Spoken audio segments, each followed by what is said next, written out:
د لوی بخښونکي خدای په نامه درنو لیدونکو سلام. د دې مهال مهمو خبرونو ته ښه راغلاست. په پیل کې د مهمو خبرونو سرټکي. له اسلامي امارت پرته د هر ډول ناستو ناکامل بلل کېدل. د ترانس افغان پروژې د سروې په اړه موافقه. په افغانستان کې د ملکي وګړو پر وژلو د برېټانیا اعتراف. په نورستان کې د واورې ښویېدو پیښې د وژل شویو په شمېر کې زیاتوالی. او په افغانستان کې د ښځو او نجونو پر وضعیت د ملګرو ملتونو اندېښنه.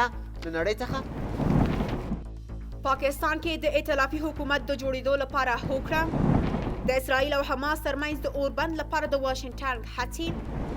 د روسیې او شمالي کوریا د اړیکو پراخوالی. په نامطلوبه لیست کې د ازادي اروپا راډیو شاملېدل. او له اوکراین څخه د امریکا د ملاتړ په اړه هیلې او ناهیلې. د لوبو له ډګر څخه د والیبال لیګ نیمه پایلوبو ته لارې موندل. د سریلانکا افغانستان د کرکټ لوبډلو مخامخ کېدل. په جبل سراج کې د فوټبال لوبغاړو ستایل. او د انټر پر وړاندې د اتلتیکو مادرید ماتېدل. روسیې د بهرنیو چارو وزارت ویاندې ماریا زاخرووا په دوحه کې د ملګرو ملتونو په کوربهتوب د افغانستان په اړه د ورځنۍ غونډه ناکامه وګڼله. او دلیل یې په دې غونډه کې د طالبانو نه ګډون یاد کړ. نوموړې په یوه خبري ناسته کې ویلي چې د طالبانو له ګډون پرته د افغانستان په اړه ټولې ناستې ناکامۍ سره مخ کیږي. هغې دا هم وویل چې طالبانو په دې غونډه کې د دې لپاره برخه وانخیسته چې د دې په باور شرایط ورته سپکوونکي وو. او دې غونډې ته د روسۍ ویاندې په اصطلاح تښتېدلي مدني فعالان هم بلل شوي وو. د افغانستان د ریل لارې ادارې اعلان وکړ چې د متحده عربي اماراتو له یوه شرکت سره د ترانس افغان پروژې د سروې په اړه موافقه وشوه. د افغانستان د ریل لارې ادارې له خبرپاڼې سره سم د دې ادارې رئیس بختالرحمن شرافت په تاشکند کې له ازبکستان او متحده عربي اماراتو سره د ترانس افغان پروژې د تخنیکي مطالعې او سروې د پیلېدو تفاهم لیک لاسلیک کړ. ترانس افغان هغه پروژه ده چې د تطبیق په صورت کې به د ازبکستان ریل لار د افغانستان له لارې د پاکستان له ریلوې سره ونښلوي. د دې تفاهم لیک پر اساس به اماراتي شرکت د ترانس افغان پروژې تخنیکي، ټولنیز او اقتصادي مطالعې په خپل لګښت وکړي. او وروسته به د پانګونې د جذب لپاره د سروې پایلې د افغانستان، ازبکستان او پاکستان له لورې له مالي ادارو، هیوادونو او سوداګرو سره شریکې شي. د برېټانیا د کابینې یوه وزیر په افغانستان کې د برېټانوي ځواکونو لخوا د ولسي وګړو په وژلو اعتراف وکړ. په افغانستان کې د برېټانوي ځواکونو له لورې د جنګي جرمونو د ادعاو په اړه د څېړنو په دوام د پخوانیو پوځیانو په چارو کې د برېټانیا د دولت وزیر جان مرسر د سې شنبې په ورځ په یوه خپلواکه محکمه کې تایید کړه چې په افغانستان کې د برېټانوي ځواکونو لخوا یو شمېر ملکي افغانان وژل شوي دي. جان مرسر ویلي چې هغه په افغانستان کې د خپل ماموریت پر مهال د 2010 او 2013 کلونو ترمنځ د برېټانوي ځواکونو لخوا د افغان ملکي وګړو د وژل کېدو څخه سترګې نشي پټولی. مرسر په خپله په افغانستان کې یو له پخوانیو پوځیانو څخه و چې افغانستان ته د وروستي ځل لپاره په 2010 کال کې سفر کړی و.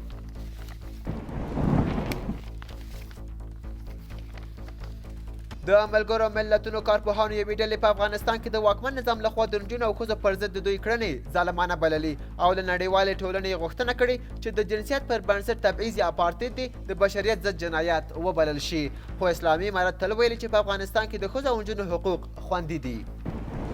د خوړو نړیوال پروګرام WFP وايي په نورستان کې د واورې ښویېدو د وروستۍ پیښې تلفات ښایي زیات شي. د ادارې پر خپله ایکسپانډ لیکلي چې د پیښې د مرګ ژوبلې د شمېر زیاتېدل ځکه امکان لري چې یو شمېر کسان تر اوسه هم تري تم دي. د اسلامي امارت د طبیعي پیښو پر وړاندې د مبارزې ادارې ویلي چې په نورګرام ولسوالۍ کې د پیښې له ځایه تر اوسه 25 مړي راایستل شوي او 8 تنه نور ټپیان شوي دي. د اسلامي امارت د ترافیک عمومي ریاست وایي په افغانستان کې په تېرو 10 میاشتو کې د ترافیکي پیښو له امله 1400 کسان مړه شوي دي او تر 4000 ډېر ټپیان دي. او زیاتوي چې په تېرو 10 میاشتو کې د هېواد په بېلابېلو ولایتونو کې 3045 ترافیکي پیښې شوي دي. سرچینې همدارنګه رسنیو ته ویلي چې په وژل شوي کې 918 نارینه، 192 ښځې او 440 ماشومان شامل دي. د افغانستان لپاره د اروپایي ټولنې استازی وایي د دوحې په وروستۍ غونډه کې د اسلامي هیوادونو په ګډون ډېرو هیوادونو په افغانستان کې د ښځو او نجونو د حقونو پر ټینګار وکړ. توماس نیکلاسن ویلي چې د دوحې په غونډه کې د نجونو او ښځو د کار او تعلیم په اړه د افغانانو غوښتنې راپورته شوي.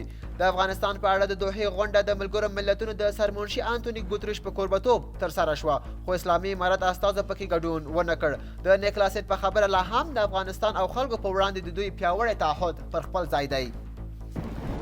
مخکینی ولسمشر محمد اشرف غني په متحده عربي اماراتو کې له څه باندې 2.5 کلونو وروسته په ظاهرا لومړي بهرني سفر د سعودي عربستان مکې ښار ته تللی دی. راپورونه وایي چې هغه د عمرې د ادا کولو لپاره سعودي عربستان ته تللی دی. په ټولنیزو رسنیو کې هم له سهار راهیسې هغه یو شمېر ویډیوګانې ښکته پورته کېږي چې ښاغلی غني پکې له احرام سره د عمرې د ادا کولو په حال کې دی او شاوخوا د سعودي امنیتي ساتونکي دي. د ملګرو ملتونو سرمنشي انتوني ګوتریش وایي د افغانستان څه باندې نیمایي وګړي سږکال مرستو ته اړتیا لري. دا په داسې حال کې ده چې د ګوتریش په وینا د ملګرو ملتونو د بشرپال غبرګون طرحې د اړتیا وړ نږدې 3% بودیجه ترلاسه کړې ده.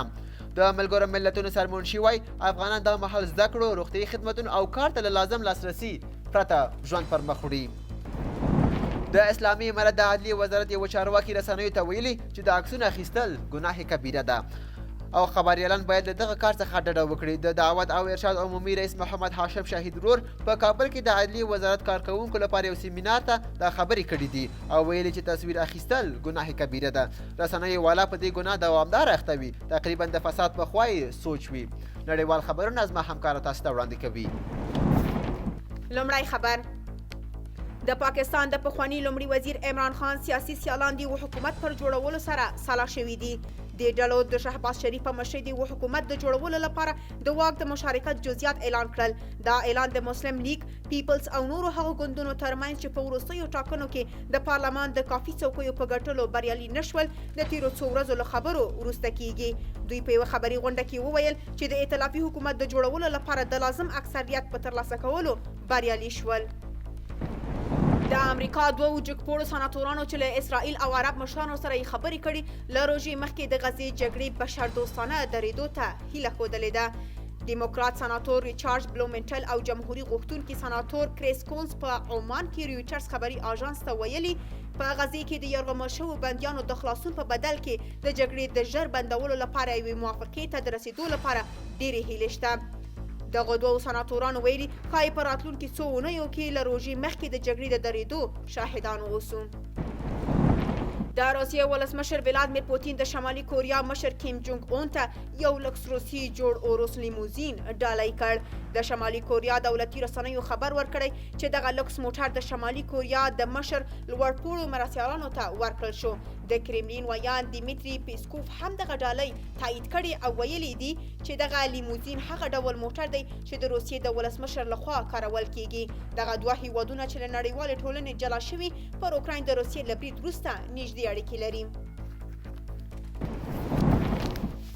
د متحده ایالاتو او ترکیې اړیکې په چټکۍ سره پر ښه کېدو دي. واشنګټن غواړي چې پر انقرې خپل پرمختللې F-15 پوځ جیټ الوتکې وپلوري، خو په دې شرط چې ترکیه له روس څخه اخیستل شوی S-400 توغندي دریم هیواد ته وسپاري.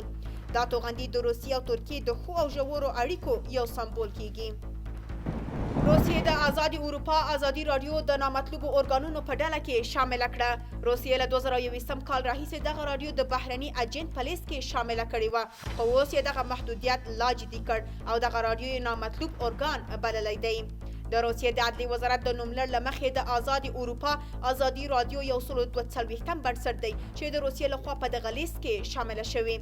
د عدلیې وزارت له دې کار سره هر هغه کس له جنایي تورونو سره مخامخېدی شي چې له آزادي رادیو سره کار کوي، دغه رادیو تمویلوي او یا هم رادیو سره مرکه کوي.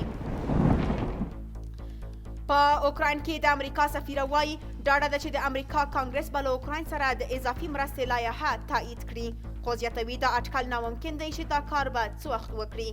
بریجیټ برینک په کیف کې خبریالانو ته وویل دا په 100 کې 0% ډاډه ده چې متحده ایالات به د اوکراین ملاتړ ته دوام ورکړي. اوکراین ته د 1.8 میلیارډ ډالر مرستې لانجمنه لایحه له څو میاشتو راهیسې د تصویب لپاره کانګرس ته چې جمهوریت پال پکې اکثریت دي استول شوې ده، خو د سیاسي اختلافونو له کبله بنده پاتې ده. ولسمشر جو بایدن خبرداری ورکړی چې د دې لایحې نه تصویبېدل د روسیې له ولسمشر ولادیمیر پوتین په ګټه دي.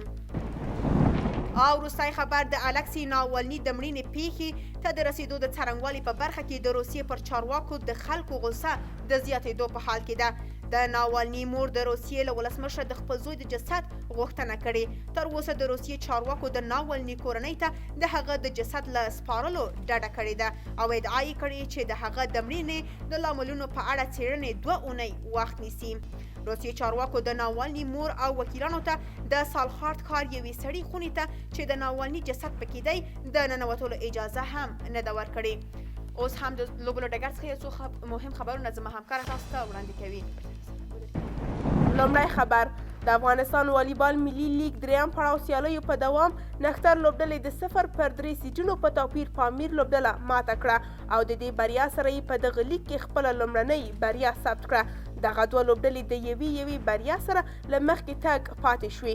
په دوهمه سیالۍ کې بیا بالاحصار لوبډلې د 3-0 سیټونو په توپیر نګین هریوال لوبډله ماته کړه او نګین هریوال لوبډله پرته له کومې بریا له دغه لیګ بهر شوه. د یادولو ده چې د والیبال لیګ نیمه پایلوبې ته له A ګروپ څخه ام البلاد او سپین غر او له B ګروپ څخه بوست او بالاحصار لوبډلو لار موندلې. د افغانستان او سریلانکا ترمنځ درېیمه او وروستۍ 20 اوریزه سیالۍ ترسره شوه. تېرې دوه سیالۍ سریلانکا لوبډلې ګټلې وې. د یادولو ده چې د افغان ابدالیان یا د افغانستان الف ملي لوبډله به د 15 یو ورځنیو او یوې 4 ورځنۍ سیالۍ د ترسروي په موخه سریلانکا ته سفر وکړي. دغه سیالۍ به د راروانې اپریل په 28مه پیل او د مې تر 14مې به دوام وکړي. د جبل سراج ولسوالۍ د ځوانانو فوټبال لوبډلې د دغې ولسوالۍ د چارواکو له لورې وستایل شوه. دغې لوبډلې د پروان اتحاد لیګ کې اتلولي ګټلې وه. د پروان اتحاد لیګ د 12 لوبډلو ترمنځ پای ته ورسید.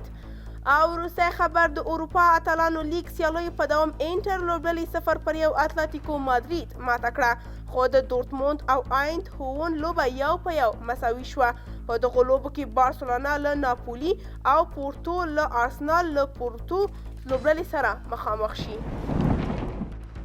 دا و د دې مهال مهم خبرونه. تر بیا د خدای پامان.